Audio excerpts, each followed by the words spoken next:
যদি রাতের ঘুম যদি আপনাদের কেড়ে না নিতে পারি আর কোনোদিন রাজনীতি করব না।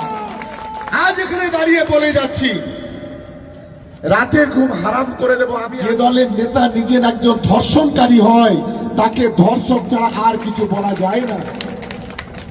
আরে আমি হলি তো গোড়ায় দড়িতে মরে যেতাম।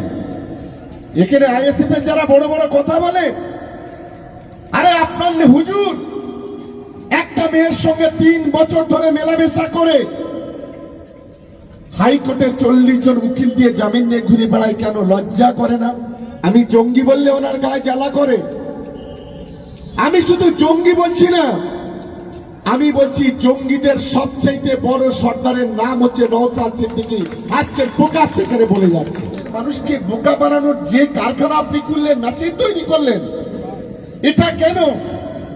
এই প্রশ্নটা আমি এই সোনপুর বাজারে দাঁড়িয়ে করতে চাই। কারণ এখানে দাঁড়িয়ে কিছু সমাজ বিরোধী আমাদের সম্পর্কে অনেক কথা বলেন, অনেক গালাগালি করেন। আমি তাদেরকে বলতে চাই, গালাগালি করুন, যদি রাতের ঘুম যদি আপনাদের কেড়ে না নিতে পারি আর কোনোদিন রাজনীতি করব না। আজ এখানে দাঁড়িয়ে বলে যাচ্ছি, রাতের ঘুম হারাম করে দেব আমি। আমি নয়, ভাঙড়ের মানুষ তোমাদেরকে হারাম করে দেবে। আর একটা আমি বলবো, এটা আইএসএফ পার্টি। আমি বলি আইএসএফ পার্টি না, একটা ধর্ষক পার্টি। আমাকে অনেকে প্রশ্ন করবেন কেন ধর্ষক বললেন? কারণ যে দলের নেতা নিজের একজন ধর্ষণকারী হয় তাকে ধর্ষক ছাড়া আর কিছু বলা যায় না। আরে আমি হলি তো গোড়ায় দড়িতে মরে যেতাম।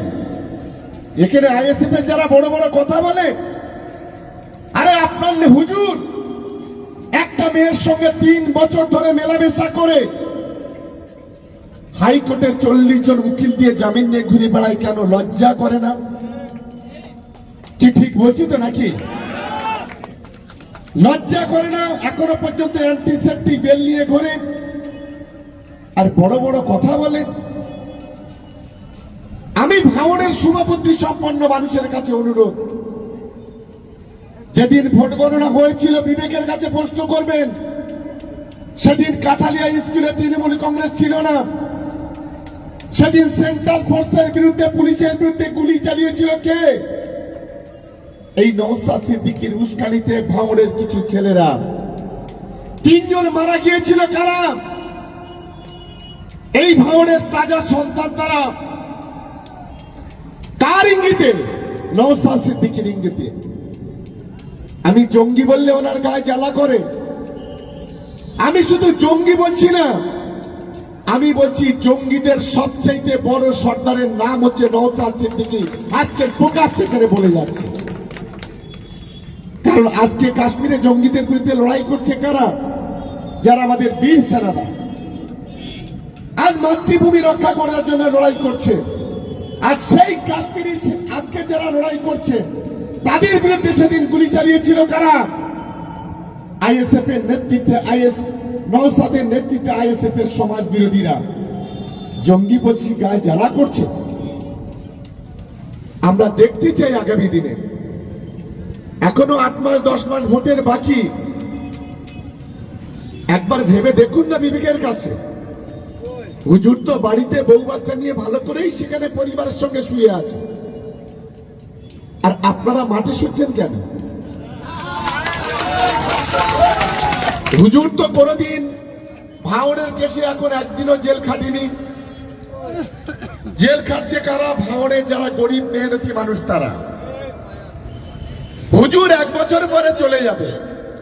হুজুরকে আটকাবার ক্ষমতা আমি আইএসএফ এর যারা নেতা আছে তাদের বলি, তপস্যা করুন। এখানে নয়, ভাঙড়ে নয়, জঙ্গলে গিয়ে তপস্যা করুন। তবু হুজুরকে আটকাতে পারবেন না। 26-এ বাড়ি চলে যেতে হবে। হুজুর চলে যাবে, কিন্তু কেসটা টানতে হবে আপনার। মার্ডার কেসের সাজা কাটতে হবে আপনার। পুলিশের গাড়িতে জ্বালানো সাজা কাটতে হবে আপনার। ঘর জ্বালিয়েছেন, সাজা কাটতে হবে আপনার। ছাগল, গরু, জমি জায়গা বিক্রি করে 10 বছর ধরে কেস টানতে হবে। এটা মাথায় রেখে দিও। আমাদের অনেক কর্মীকে মেরেছো তোমরা। বলতে পারবে যে গত লোকসভা নির্বাচনের 6 মাস আগে থেকে তৃণমূল কংগ্রেস একটা ঘটনা ঘটিয়েছে? আমরা গত কদিন আগে মাঝেরাইটে রাস্তা উদ্বোধন করতে যাব, সকালে স্টেজ হচ্ছে, সেখানে গিয়ে বোমা মারলে। আরে উন্নয়ন করতে যাচ্ছি আমরা, তো সেখানে পার্টিরও মিটিং নয়, সেখানে বোমা চেলে দিলে। নিজেরা তো একটা লাইটের বাতি জ্বালাতে পারছো না, 1 ফুট রাস্তা করতে পারছো না, সরকারের কোনো পরিষেবা দিতে পারছো না, শুধুমাত্র ধর্মের উস্কানি দিয়ে মুসলমান সমাজটাকে ধ্বংস করার চেষ্টা করছো। কই বাপের বেটা, একবার তো আমরা গিয়ে দেখলাম না বাংলায় মমতা বন্দ্যোপাধ্যায়কে গালাগালি দিতে পারো? কই একবার অমিত শাহ নরেন্দ্র মোদীর বিরুদ্ধে তো তুমি কোনো কথা বলো না? বাংলায় অভিষেক বন্দ্যোপাধ্যায়ের বিরুদ্ধে সিবিআই এর কথা বলতে পারো, একবার বলছো না কেন? কাশ্মীরে যে 26 জন পর্যটক খুন হলো, সেখানে কোনো পুলিশি পাহারা ছিল না, সেখানে কোনো সেনাবাহিনী ছিল না, সেখানে চেকপোস্ট গুলো তুলে দেওয়া হয়েছিল। তার বিরুদ্ধে একবার সিবিআই তদন্ত হোক, কেন্দ্রীয় সরকারের বিরুদ্ধে। তুই একবার তো সে কথা বলতে পারছো না। আসলে ঘটনাটা সেটা নয়। বিজেপির তাবেদারি করে একটা গোলাম, যে গোলামের নাম হলো আইএসএফ এর নেতা নওশাদ সিদ্দিকী, এটা আমাদের মাথায় রাখতে হবে। আমি ভাঙড়ের মানুষের কাছে অনুরোধ করছি, আমাদের নেত্রী, আমাদের মুখ্যমন্ত্রী মমতা বন্দ্যোপাধ্যায় যতন আছে আমাদের বুকে, আমরা সবসময় আমাদের সাহস আছে। দিদি আছে মানে বাংলার সাম্প্রদায়িক সম্প্রীতি বেঁচে থাকবে।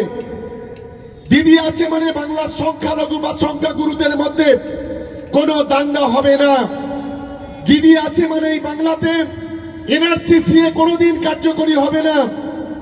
আর দিদি আছে মানে আগামী দিনের বিজেপির অস্তিত্ব বাংলাতে থাকবে না। এটা আমরা দায়িত্ব নিয়ে বলে যেতে চাই। আছে চ্যালেঞ্জ করে বলে যাচ্ছে, আজ থেকে 3 মাস ধরে যে কাজ করব, আগামী 1 বছর ধরে তার 1% যদি করতে পারো, সেদিন নাকখান দিয়ে রাজনীতি করবো না, ছেড়ে চলে যাবো। দায়িত্ব নিয়ে বলে সোনপুর থেকে থানা পর্যন্ত লাইট হবে আগামী 3 মাসের মধ্যে, কথা দিয়ে গেলাম। আজকে